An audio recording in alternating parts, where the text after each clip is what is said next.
everyone, and welcome to Homework. I'm Tori Johnson in New York. There are more than 15 million people in this country who are making money through direct sales. They're selling everything from cosmetics and clothing to gourmet food, gardening supplies, and toys. Some people get into direct sales with a specific goal in mind. Maybe it's saving for the holidays or planning for a vacation. Others do it to generate a few $100s a month to contribute to the household budget. No matter what your motives, we'll tell you everything you need to know to decide if direct sales is right for you and how to get started today.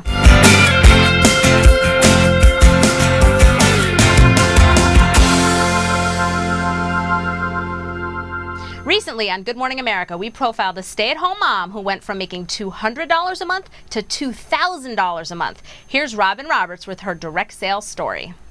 Hey Jill, it's Janae. Hey Janae. And I'm calling you about your show on Saturday. Janae Wildman has always loved meeting new people. Today, she's a branch manager with Longaberger American Crafts, a company that direct sells products and home shows, fairs, and community events. So as I pass this around, just so you know, this is a dressed, what we call a dressed basket. Janae first dabbled in direct sales from home to pay for her daughter Caitlin's dance lessons, but soon discovered she could control her own income and gain flexibility. I would go out one night a week or so and come home with $100 in my pocket, or maybe even $200 in my pocket, and I thought to myself, could I turn this into something more? And she did turn it into more. From working just a few hours a week and earning $200 a month to now devoting 20 hours each week and bringing home 10 times that, $2,000 a month. In that way. So the beauty of direct selling, I think, is that you are in charge of your income. You can give yourself a raise at any time you want. With this added income, she quit her job as a paralegal and now shapes her schedule around her family. The benefits are that I decide. I'm able to arrange that schedule around my family and around their activities. And it's just a way as a woman for me to be able to have my cake and eat it too. Most of my friends are usually saying, "You're so lucky your mom's home when you come home." But the world of direct sales is not an easy ride. There are requirements, plenty of passion for the product you're selling. Here's our olive stain, also in the new work basket. And the diligence to get up and go to work every day, even if it's in your own home. I can call people and nobody knows that I'm sitting there with a cup of coffee in my pajamas. Sometimes that's a challenge because you'd rather be doing other things. You know, maybe I'd rather be shopping, but I have to be committed to building my business or it won't be a business. My first guest is Amy Robinson of the Direct Selling Association, which represents more than 200 companies within this industry. She joins us from Washington, D.C. Welcome, Amy.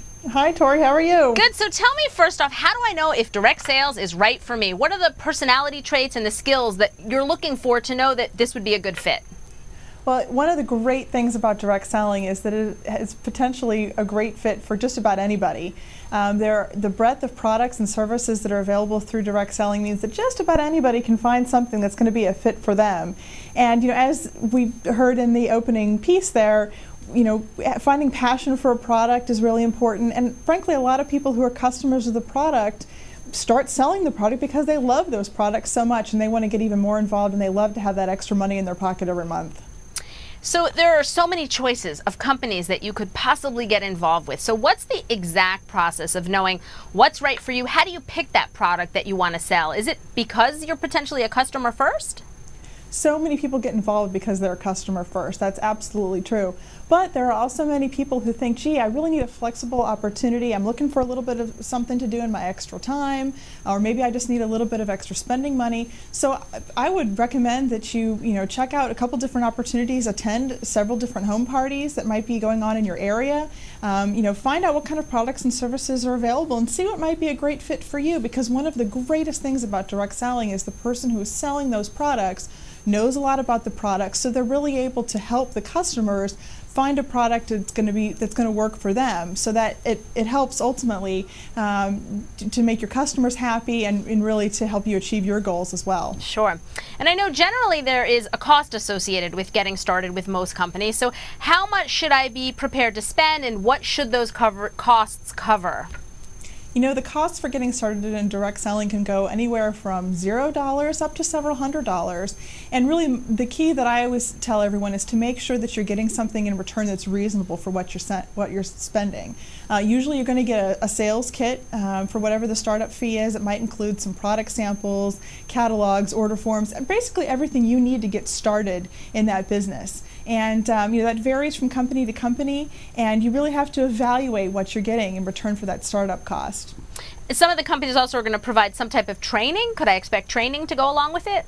Absolutely. There are certainly, one of the goals of someone who might recruit another person into the business is to be a mentor for that person, to help them get started in the business, to answer their questions, kind of, you know, give them that little jump start, you know, give them some tips and tricks as to, you know, how to, you know, get started and be successful. So certainly, you know, you would want to count on the person who's recruited you into the business to help you out, and as well, you can rely on the company as well. Certainly, if you're considering an opportunity, you know, feel free to call the company directly and ask them any questions. They should be happy to answer any questions that you might have. And I know for some people we get excited about the opportunity and then discover maybe it's not right for me. So tell me a little bit about company policies that we should be looking at, specifically with a buyback promise. How does that work? Great. Well, you know, one of the things about direct selling that's so interesting for a lot of people is it's easy to get involved, and it's also easy to stop being involved in direct selling as well.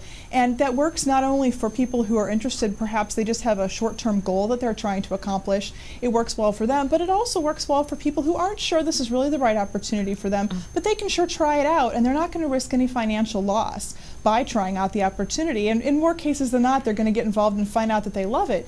But if for some reason they decide they don't want to continue in direct selling, it's really important to know in advance what your company's buyback policy is. And under the Direct Selling Association's Code of Ethics, one of the elements of that is a buyback policy, which involves the buyback of inventory and sales aids that you may have purchased. And so it's really important to make sure that you're not going to risk financial loss by being involved in a direct selling opportunity. And finally, the last thing I want to ask is, if I'm still not sure about an opportunity, you say that I should be able to call a company directly, be able to ask all of the questions that I might have on my mind, attend a party, and I should be able to get those answers before I have to commit.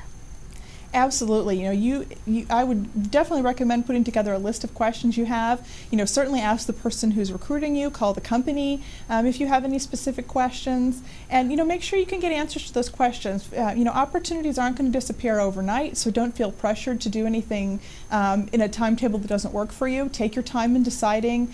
Make sure you read all the literature. Make sure you understand how the compensation plan works and what you're going to be expected to do as a seller. And you know, just make sure that you've answered all of those questions you have before signing on the dotted line, because you want to make sure that the opportunity is going to be one that's right for you. Absolutely. Do your homework first. Amy Robinson of the Direct Selling Association. I appreciate your time and your advice. And for more information, you can go to dsa.org for a list of the companies and the complete DSA Code of Ethics as well.